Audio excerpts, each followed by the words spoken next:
Welcome back to our channel, where we present updates and concealed tales about royal family. We are happy to offer the following news.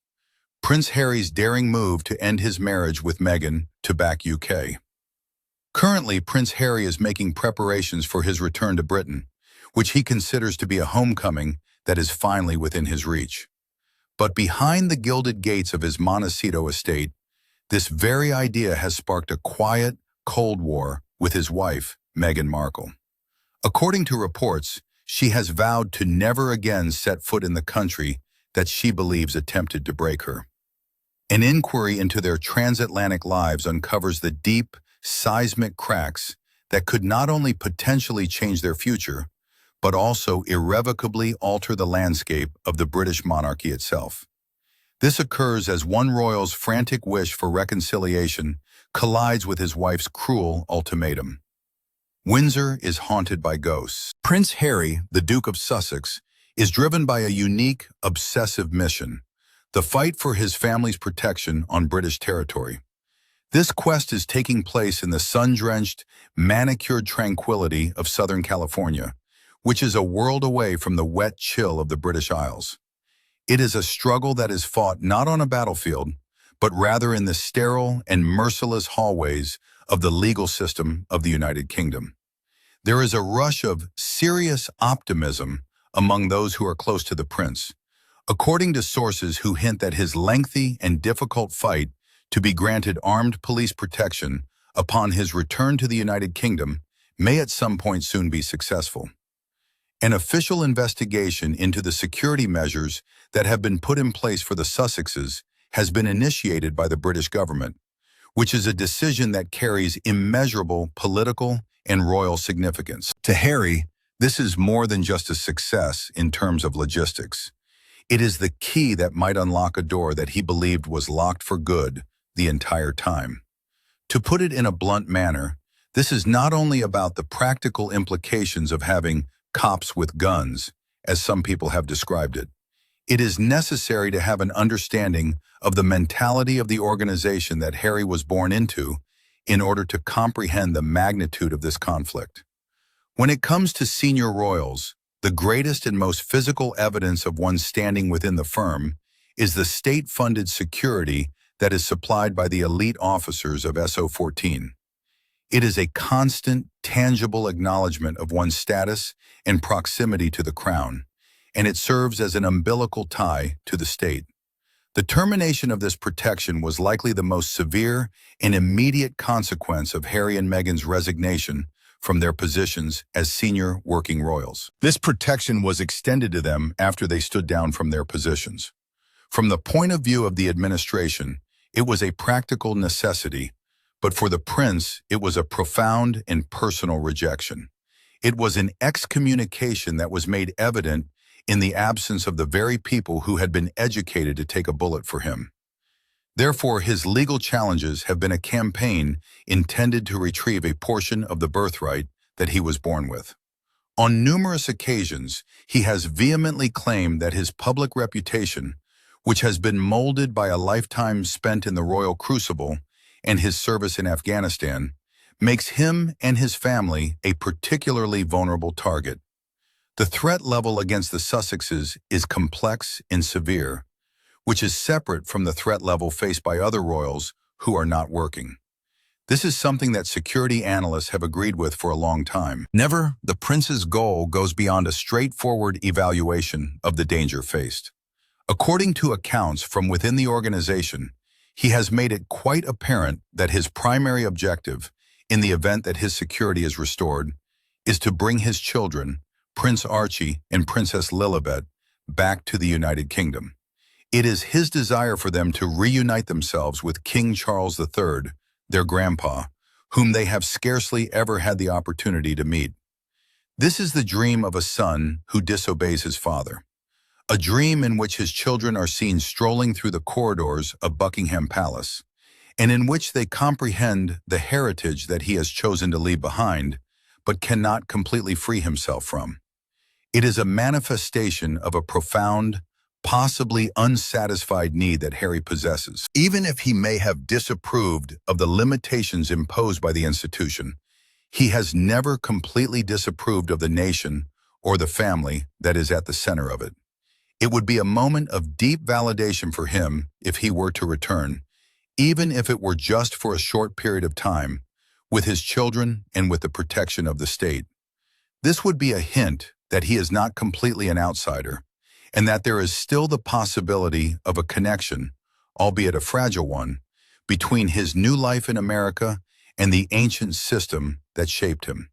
He is so ignorant that he believes that this would be an opportunity for forgiveness. The ultimate theme of Montecito.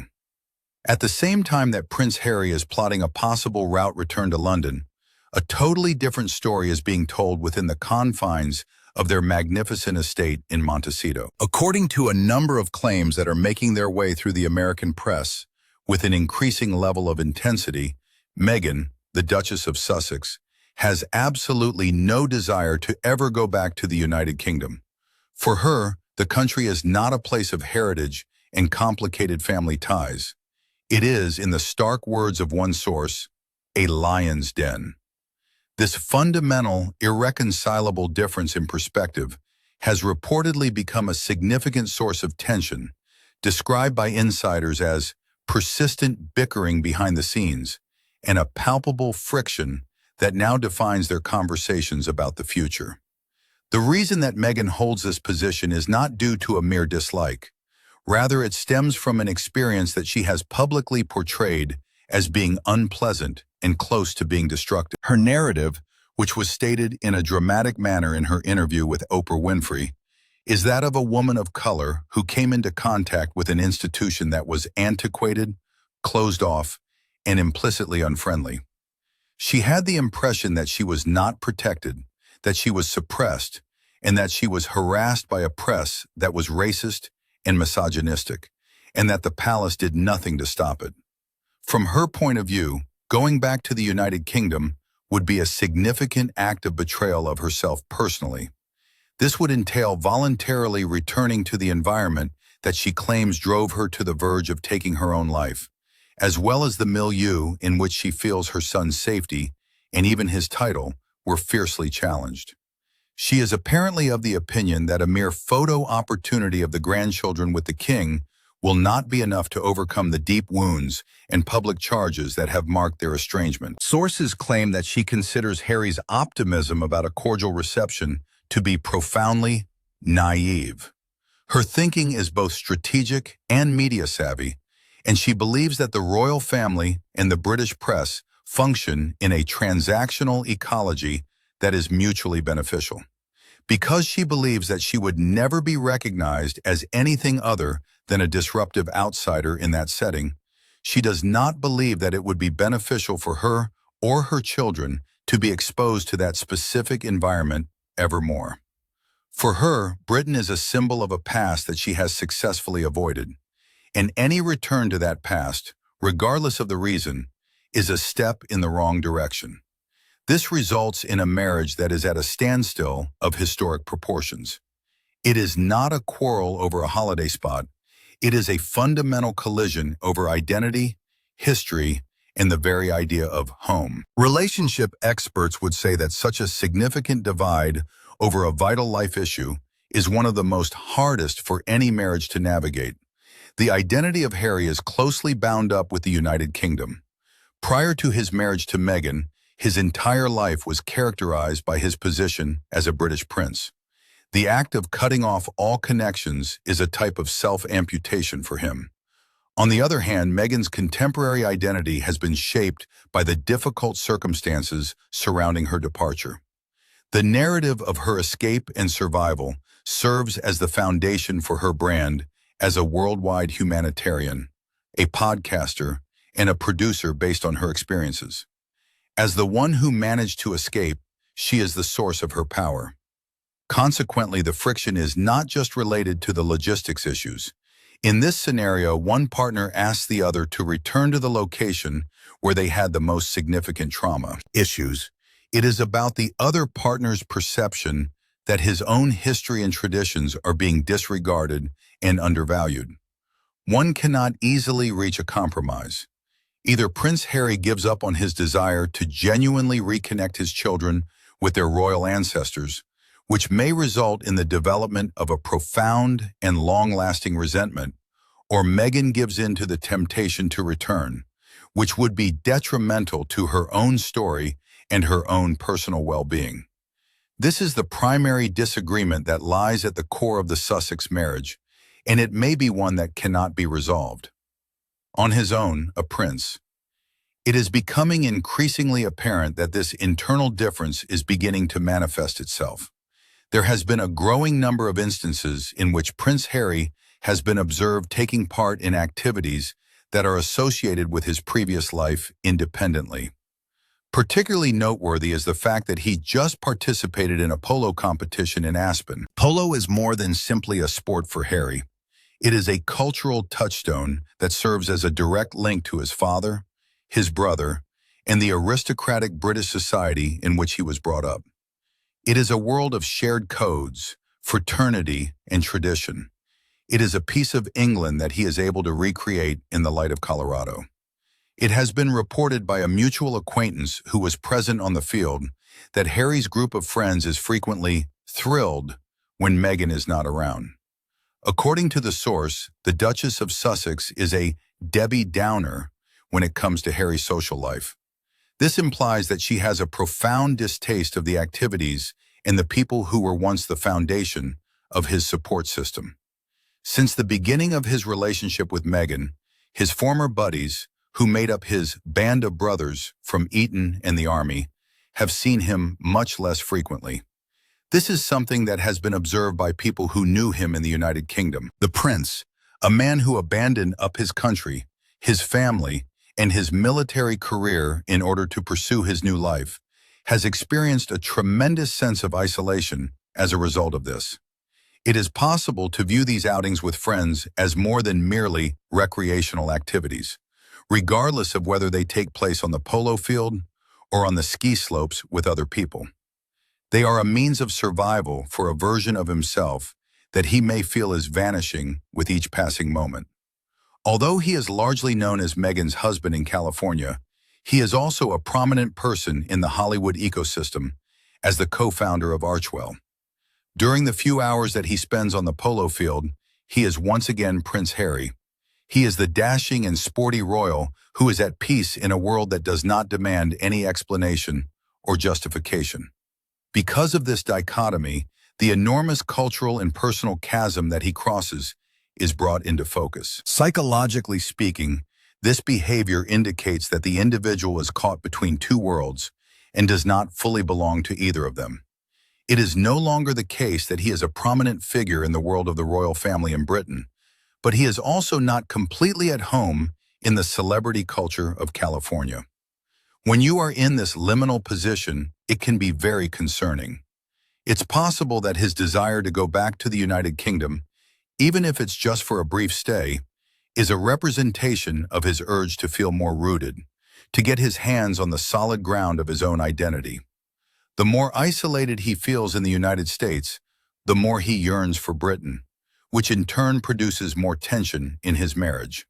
If his wife regards these links to his past with suspicion or contempt, it will only serve to deepen his isolation, producing a hazardous feedback cycle in which the more isolated he feels in the United States, the faster he yearns for Britain. Confusion regarding the Hollywood production. In addition to these emotional problems, the pair is also under a significant amount of pressure in their professional lives. Their departure from the royal family was contingent on a promise of achieving financial independence, which they planned to accomplish through a series of high-profile media partnerships, the most notable of which was a production contract with Netflix that was believed to be worth $100 million. But despite the fact that they have been engaged in this endeavor for a number of years, their creative output has been noticeably lacking, which has led to widespread claims within the business that they are all talk and no action. Archewell, the production firm that they work for, has gained a reputation for making a series of significant announcements, which are then followed by extended periods of silence and ultimately having very little content. Pearl, an animated children's series that had received a lot of attention, was discreetly discontinued by Netflix during the course of a corporate restructure. In spite of the fact that it first attracted a huge number of viewers, its main documentary series, Harry and Meghan, was ultimately criticized by numerous critics for being biased and repetitive in its presentation of complaints. There was a notable official at Spotify who referred to the pair as F-ing grifters. As a result, Meghan's podcast, Archetypes, was not renewed by the company. There is no change in the pattern of inertia. They are said to have paid a reported sum of $3 million to acquire the film rights to the immensely popular novel Meet Me at the Lake, which tells the narrative of a passion that is reignited by a fortuitous encounter. There are no indications that the initiative is progressing in the public eye. According to reports, they have recently obtained the rights to another novel called The Wedding Date, which has a plotline that is almost identical to the one in the book they just purchased. Those who are familiar with the industry are perplexed by this development. Considering that the first project has not yet been launched, there is no reason to purchase a new project. One of the competing producers mentioned that a trailer for the film adaptation of the novel Meet Me at the Lake had already been released. This author's book was optioned by a different studio long after the film adaptation of the book was purchased. When compared to other families, the Sussexes appear to proceed at a snail's pace. Their inability to produce captivating content has given rise to speculation that their value to Netflix lies not in their capacity to produce content that is compelling, but rather in their potential to create drama that is close to the royal family. It has been suggested by many with knowledge of the situation that the couple may be attempting to entice Netflix executives with the most desirable proposition possible. A documentary on Harry's mother, Princess Diana, told from his own distinctive point of view.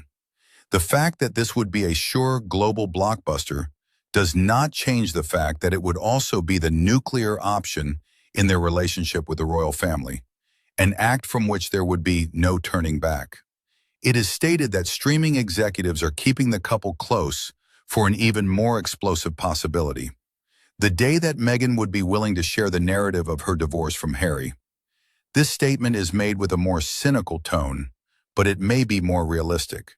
That is the genuine story that is worth $1 billion, according to the cold calculations of Hollywood. The anguish of a father, the silence of a daughter. While Meghan Markle is navigating the complexity of Hollywood production deals and creating her brand, a darker and more personal story continues to cast a long and damning shadow over her carefully manufactured image of compassion. This story is about her relationship with her father, Thomas Markle. This continual tragedy in her family has become the Achilles heel of her public character, a glaring and uncomfortable juxtaposition to the values that she advocates for. A horrifying string of health issues has been experienced by Thomas Markle, who is now 81 years old, over the course of the previous 7 years, ever since it was claimed that they had stopped communicating soon before her wedding. He has endured a number of traumatic experiences, including 2 strokes, a heart attack, surviving a large earthquake in the Philippines, where he was residing, and most recently, undergoing emergency surgery for a blood clot that sadly forced the amputation of his limb. He has been a man who has been in great and recurring distress, languishing in hospitals and confronting his own mortality. Based on any objective criterion, he has been in this state. A deafening silence has been Meghan's public response throughout this entire period of time. The story that has been presented by her team is that the fact that her father was prepared to speak to the press and stage paparazzi images rendered it difficult for them to have a relationship based on trust. However, as his health has deteriorated, that excuse has become increasingly flimsy in the eyes of the public opinion. Following the amputation of his limb, the narrative reached a particularly gloomy climax. However, insiders close to Thomas Markle disclosed a heartbreaking twist. The contact was not a message of affection or concern between the two of them. Reports circulated that Meghan had finally reached out. To put it simply, It was a letter of legal intent. There are claims that he was required to sign a number of legal procedures in order to receive a communication from his daughter. This communication, according to the sources, reinforced her position, which was that she was unable to communicate with him since he had spoken to the press. In the event that this deed is real, it would be a public relations disaster of the maximum magnitude. An act that many people find difficult to grasp, let alone forgive, is to reply to a father's near-death experience with a formal, accusatory letter rather than a phone call. It has been stated that his phone number has not changed. A tragedy that is genuinely human gets transformed into a cold, transactional quarrel as a result of this. The issue has been described as unwinnable for the Duchess by public relations crisis managers. There is no press release or statement that has been carefully phrased that can explain away the image of an elderly and ailing father screaming for contact from his hospital bed, only to be confronted with what may be considered a cease and desist notice. By perpetuating this myth, her brand is irreparably damaged. This not only gives her detractors an unending supply of ammunition, but it also causes the general public to experience a tremendous cognitive dissonance. How is it possible for a person who advocates for mental health and the well-being of families all over the world to retain such a harsh and seemingly cruel position toward her own father when he is in the most immediate need of assistance? It is a question that follows her around everywhere she goes, a gloomy cloud that no amount of Hollywood brightness can seem to banish. The gambit of the Kardashians. In light of the fact that the Sussexes' media career has come to a standstill and that their personal brand has been tainted, it would appear that they are considering a move that would have been unimaginable just a few years ago, forming a partnership with the Kardashian family. It is rumored that Meghan is considering forming a collaboration with the first family of reality television in the hopes that their Midas touch in marketing and e-commerce will be able to save her lifestyle company, which is now experiencing a lot of difficulties. Though culturally unsettling for Meghan, this partnership is reasonable. Kardashian matriarch and marketing genius Kris Jenner runs a multi-billion-dollar enterprise. This empire is built on personal branding, social media expertise, and the capacity to monetize anything. Kris Jenner and Meghan's mother, Doria Ragland, have been pictured together, as has Meghan with Kim Kardashian. A relationship might provide Meghan commercial abilities and mass market reach she hasn't had before. Most unexpected is that Prince Harry is involved in this alleged connection. Kris Jenner may want to include the Duke and Duchess of Cambridge in an episode of The Kardashians. Harry may also appear in a Skims ad, Kim Kardashian's popular underwear line. Royal traditionalists fear the sixth in line to the British monarch appearing on reality TV or modeling lingerie. The prospect pleases marriage opponents. For Prince Harry, this would mean the end of any ties to his royal heritage and intrigue. The British monarchy is based on centuries of distance, tradition, and the belief that duty above personal gain. The Kardashian empire, however, contradicts this idea. It is based on extreme transparency, commercialism, and celebrity obsession. A cultural explosion requires combining these two spheres. It would be the final proof to his adversaries that he has abandoned every value of the company he was supposed to serve. Prince Harry and Meghan Markle are on a precipice now. His gaze is attracted east over the Atlantic Ocean, and he dreams of a reconciliation that will introduce his children to their family and country. She sees a future in Hollywood where relationships with business dynasties may assure their relevance in financial success. They are tugging at each other across the Atlantic Ocean over their identities, legacies, and futures. The conflict is no longer a rumor.